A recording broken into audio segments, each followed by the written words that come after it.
खाली किताब नहीं है, इसके पन्ने ब्लैंक पेपर नहीं है, उनमें लिखा हुआ है बहुत। उनको एक कॉपी पेंसिल एक पेन दिया जाए और कहा जाए कि लिखो इसमें 10 बार लिखो इसमें 10 बार आर्टिकल 14 राइट टू इक्वालिटी, लिखो इसमें 10 बार article 19 freedom of speech and expression, लिखो इसमें 10 बार article 21 right to life and liberty, 10 बार लिखो, 20 बार लिखो, तब तक लिखो जब तक याद ना हो हमने 50 घर गिरा दिए। उसकी बजाय जब इनके अंदर का कलाकार ये कहेगा देखो हमने 50 घर बना के दिए हैं। दोस्तों ये मेरे हाथ में कॉन्स्टिट्यूशन है, संविधान, देश का कानून, जिसके हिसाब से देश चलता है, जिसे अपनाए हुए अब करीब 74 साल हो चुके हैं। ये इसकी इंपॉर्टेंस है कि सुप्रीम कोर्ट गवर्नमेंट की किसी पॉलिसी या किसी लॉ को अगर सही या गलत डिक्लेयर करती है तो उसका मापदंड ये संविधान, ये कॉन्स्टिट्यूशन ही है हमारा। कॉन्स्टिट्यूशन की प्रोविजंस ही तय करती हैं कि सरकार का कोई कदम, कोई कानून लागू होने लायक है या नहीं। ये इसकी इंपॉर्टेंस है कि जब कोई नेता, कोई एमपी, कोई एमएलए बनता है, कोई मिनिस्टर बनता है तो इस संविधान की शपथ लेता है।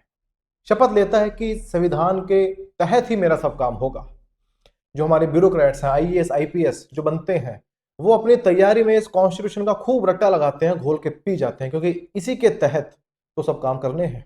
अब ये जो दोस्तों जजमेंट आई है सुप्रीम कोर्ट की, जस्टिस बी आर गवई और जस्टिस के वी विश्वनाथन जी की, बुलडोजर जस्टिस को लेकर, तथाकथित बुलडोजर जस्टिस को लेकर, जिसमें कोर्ट ने, सुप्रीम कोर्ट ने इसको इलीगल बताया है और इस पर पूरी तरह से रोक लगा दी गई है। सुप्रीम कोर्ट ने भी कॉन्स्टिट्यूशन का ही हवाला दिया है इस कंक्लूजन पे पहुंचने के लिए कि ये सब जो किया गया वो गलत था। संविधान का ही हवाला दिया गया है, सारी चीजें संविधान के मुताबिक ही कोर्ट ने रखी हैं। वन बाय वन शुरू करते हैं तो सबसे पहली बात जो सुप्रीम कोर्ट ने इसमें कही है वो है रूल ऑफ लॉ की, कि कानून का राज होना चाहिए, कानून के सामने सब बराबर है, राइट टू इक्वालिटी, यानी इसी कॉन्स्टिट्यूशन का आर्टिकल 14। सेकंड, दूसरी वो बात करते हैं सेपरेशन ऑफ पावर्स की। वो कहते हैं कि हमारे कॉन्स्टिट्यूशन ने डेमोक्रेसी के 3 जो मेन ऑर्गन है, यानी लेजिस्लेचर जो कानून बनाता है, एग्जीक्यूटिव जो कानून को लागू करता है, जो चलाता है, और जुडिशरी जो कानून के मुताबिक फैसले लेती है। इन तीनों की जो पावर है वो तीनों अलग अलग है, उनकी पावर्स को एयर मार्क किया है संविधान ने। एग्जीक्यूटिव को सजा देने का अधिकार नहीं है, ये पावर सिर्फ और सिर्फ जुडिशरी के पास है। और ये जो घर गिराए गए हैं ये एक तरह की पनिशमेंट दी है एग्जीक्यूटिव ने, जो कि उसके दायरे से बाहर थी। तीसरी बात दोस्तों सुप्रीम कोर्ट ने इसमें कही है पब्लिक ट्रस्ट और पब्लिक अकाउंटेबिलिटी की, कि कोई भी पब्लिक ऑफिसर हो, कोई भी पब्लिक सर्वेंट हो, वो अकाउंटेबल है पब्लिक को अपने सारे एक्शंस के लिए, पब्लिक की तरफ उसकी अकाउंटेबिलिटी बनती है। चौथा पॉइंट जो सुप्रीम कोर्ट ने इसमें कहा है वो है right of accused under constitution. यहां पर सुप्रीम कोर्ट आर्टिकल 21 की बात जो है वो करती है कि right to life and liberty. पांचवा पॉइंट जो सुप्रीम कोर्ट ने इसमें डिस्कस किया है वो है प्रिजम्पशन ऑफ इनोसेंस। ये जो दोस्तों एक जनरल प्रिंसिपल है, पूरी दुनिया में इसको अपनाया जाता है कि कोई भी आदमी, कोई भी एक्यूज तब तक बेकसूर माना जाएगा जब तक उस पर अपराध साबित ना हो जाए। ऐसे में अपराध साबित होने से पहले ही अगर किसी का घर इसलिए गिरा दिया जाए, उसको पनिशमेंट के तहत उसका घर गिरा दिया जाए, वो इस प्रिंसिपल के खिलाफ होगा। संविधान इसकी इजाजत नहीं देता है। छठा जो पहलू जो डिस्कस किया सुप्रीम कोर्ट ने वो किया है राइट टू शेल्टर। यहां फिर सुप्रीम कोर्ट बात करती है आर्टिकल 21 की, कि राइट टू शेल्टर जो है वो एक कॉन्स्टिट्यूशनल राइट है। और अगर घर में उस अक्यूज के अलावा बाकी लोग भी रहते हैं जिनका उस ऑफेंस से कोई कनेक्शन नहीं है, घर में रहने वाले बच्चे, बूढ़े, महिलाएं, उन्हें किस बात की सजा दी गई। सातवां पॉइंट दोस्तों बड़ा अहम पॉइंट है, वो है कलेक्टिव पनिशमेंट का। कलेक्टिव पनिशमेंट यानी गलती एक करेगा, सजा उसके पूरे परिवार को दी जाएगी। गलती एक आदमी करेगा, सजा उसकी पूरी कम्युनिटी को दी जाएगी। गलती एक आदमी करेगा लेकिन सजा उसके पूरे मोहल्ले को दी जाएगी। दोस्तों जो कलेक्टिव पनिशमेंट का जो प्रिंसिपल है उसको दुनिया भर में ह्यूमैनिटी के अगेंस्ट माना गया है। यूनाइटेड नेशंस ने भी कलेक्टिव पनिशमेंट को क्राइम अगेंस्ट ह्यूमैनिटी माना है। और ऐसे में किसी एक आदमी की गलती की सजा के तौर पर उसका घर गिराकर पूरे परिवार को सजा देना, ये कलेक्टिव पनिशमेंट है। हमारा संविधान इसकी परमिशन नहीं देता है। तो दोस्तों ये वो 7 मुख्य चीजें थी जिनका हवाला देकर सुप्रीम कोर्ट ने इन कार्रवाई को गलत ठहराया है।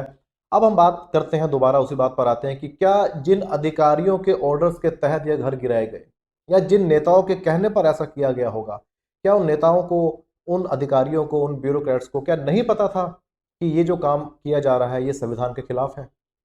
मुझे लगता है दोस्तों इसमें 2 पोजीशन निकल के आ सकती हैं। पहली पोजीशन तो ये कि उनको पता था कि जो ये किया जा रहा है वो गैर संवैधानिक है। दूसरी पोजीशन ये कि उनको नहीं पता था।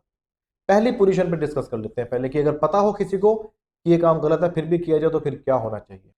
हमें मानना ही पड़ेगा कि उनको पता होगा, क्योंकि जब शुरू में मैंने बताया कि जब कोई एमपी एमएलए बनता है, कोई मिनिस्टर बनता है, तो संविधान की शपथ लेता है, इसी संविधान की शपथ लेता है जो मेरे हाथ में है दोस्तों। खाली किताब नहीं है, इसके पन्ने ब्लैंक पेपर नहीं है, उसमें लिखा हुआ है बहुत कुछ। तो हमें ये मानना पड़ेगा कि जब किसी नेता ने, किसी मिनिस्टर ने संविधान की शपथ ली है तो उसको ये पता है कि इस संविधान में क्या लिखा है। उसको ये पता है कि चैप्टर 3 में फंडामेंटल राइट्स हैं, जो कि सिटीजन्स के राइट्स हैं, उनको प्रोटेक्ट करना है। उसको पता है चैप्टर 4 में directive principle of state policy है, जिसके तहत जो है जब उसने सरकार बनानी है उसके तहत काम करना है। ब्यूरोक्रेट को भी पता है कि इस संविधान में क्या लिखा है, क्योंकि जब उसने एग्जाम क्लियर किया, जब वो आईएएस बना, जब वो आईपीएस बना, इस संविधान को पढ़ के ही बना है। तो पता होने के बावजूद अगर कोई ऐसे काम करे, और वो भी तब जब इस संविधान को लागू हुए 74 साल बीत चुके हैं, 74 साल बीत जाने के बाद भी, शपथ लेने के बाद भी, इसको रटने के बाद भी अगर कोई कदम, कोई अधिकारी, कोई अनकॉन्स्टिट्यूशनल स्टेप लेता है तो दोस्तों उसकी अकाउंटेबिलिटी तो बनती ही है। सुप्रीम कोर्ट ने भी यही कहा है। महज जजमेंट का आ जाना, महज रोक लगा देनी जो है वो काफी नहीं है, क्योंकि जो लोग पीड़ित है उन्होंने भी यही कहा है।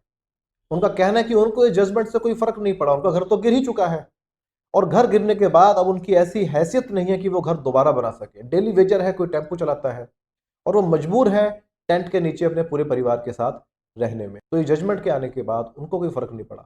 क्यों ना अकाउंटेबिलिटी फिक्स की जाए, और जिन्होंने ये गैर कानूनी या अनकॉन्स्टिट्यूशनल काम किए हैं उन पर कोई फाइन इम्पोज तो हो। जैसे जैसे कोई कानून तोड़ता है, कोई क्राइम करता है, तो या तो उस पर फाइन लगता है या उसको पनिशमेंट होती है।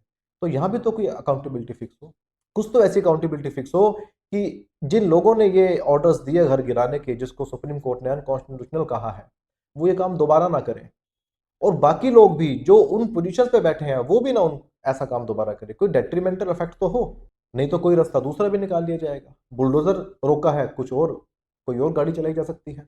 कोई डेट्रीमेंटल इफेक्ट हो, कोई अकाउंटेबिलिटी फिक्स हो, कुछ ना कुछ तो चीजें जो है वो उन पे लगे ऐसी कि एक एग्जाम्पल सेट हो। अब हम चलते हैं दोस्तों दूसरी पोजीशन पे, कि थोड़ी देर के लिए मान लेते हैं कि उनको नहीं पता कि संविधान में क्या लिखा है।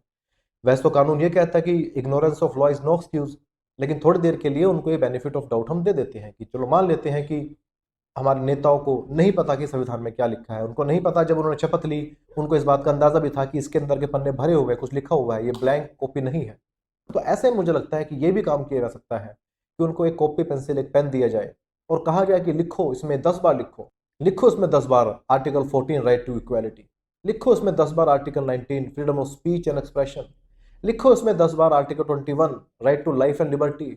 10 बार लिखो, 20 बार लिखो, तब तक लिखो जब तक याद ना हो जाए। जैसे स्कूल में होता था, अगर कोई बच्चा गलती करता था, उसको सजा दी जाए या ना दी जाए वो अलग बात है, लेकिन उसको सुधारने के लिए उससे लिखवाया जाता था 10 बार, 20 बार, 50 बार, जब तक कि उसको याद ना हो जाए। तो जो नेता या जो हमारे ब्यूरोक्रेट्स भूल चुके हैं, या जिनको नहीं पता कि संविधान में क्या लिखा है, कम से कम जो फंडामेंटल राइट्स हैं सिटीजन के, जिनको प्रोटेक्ट करना उनकी ड्यूटी है, अगर वो राइट है सिटीजन के तो वो ड्यूटी अधिकारियों की है, इनको प्रोटेक्ट किया जाए। उन अधिकारों को 10-10 बार लिखवाया जाए, 20-20 बार लिखवाया जाए, और तब तक लिखवाया जाए उनसे जब तक उनको वो याद ना हो जाए। एक दोस्तों, एक बात मैं इसमें और आपसे कहना चाहूंगा कि जब ये जजमेंट लिखी गई, जजमेंट की जो शुरुआत है जैसा आपने एक कविता से की है, कविता मैं आपके सामने पढ़ देता हूँ, फिर बात करेंगे उस बारे में। कविता कुछ ऐसे है। अपना घर हो, अपना आंगन हो, इस ख्वाब में हर कोई जीता है। इंसान के दिल की ये चाहत है कि एक घर का सपना कभी ना छूटे। ये कवि प्रदीप की लिखी हुई कविता है, जजमेंट के शुरुआत में ही है, इसी से शुरुआत होती है जजमेंट की। दोस्तों मैंने एक चीज देखी है, जो शायर होते हैं या जो कवि होते हैं, उनके जो विचार है, जो उनकी कविताएं हैं, जो उनकी शायरी है, उसमें प्यार मोहब्बत की बातें, लोगों को जोड़ने की बातें, विकास की बातें, मोहब्बत की बातें, यही सब होता है। डिस्ट्रक्शन आपको उनकी कविताओं में, उनकी शायरी में नहीं मिलेगी। तोड़फोड़ की बात नहीं मिलेगी, नफरत जो है शायरी में और कविताओं में आपको नहीं मिलेगी।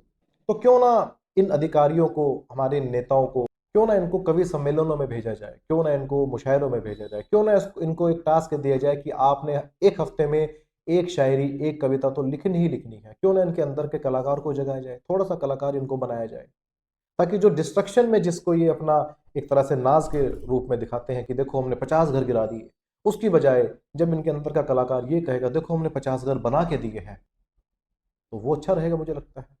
कविताएं लिखने के लिए कहा जाए, शायरी लिखने के लिए कहा जाए। जिसको उर्दू से प्रॉब्लम है वो कविताएं लिख ले हिंदी में, छंद लिख ले, संस्कृत में लिख ले, पोएम लिख ले इंग्लिश में, लेकिन कुछ तो ऐसा काम किया जाए जिससे इनके अंदर का कोई कलाकार जो है वो निकल कर बाहर आए। खैर दोस्तों, ये तो एक सटायर ही था। कोई इनको मुशायरे में नहीं भेज रहा है, कोई इनको कविताएं लिखने के लिए कंपेल नहीं करेगा, कोई शायरी के लिए कंपेल नहीं करेगा। लेकिन फिर भी दोस्तों, जो सवाल मैंने आपके सामने खड़ा किया है, तो कि कोई अकाउंटेबिलिटी तो फिक्स हो कि आगे से काम ना हो।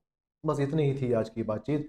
दोस्तों, वीडियो अगर अच्छी लगे लाइक कीजिए, शेयर कीजिए, चैनल को सब्सक्राइब नहीं किया तो कर लीजिए। फिर मिलूंगा दोस्तों, आपका दोस्त एडवोकेट विपिन कुमार। नमस्कार।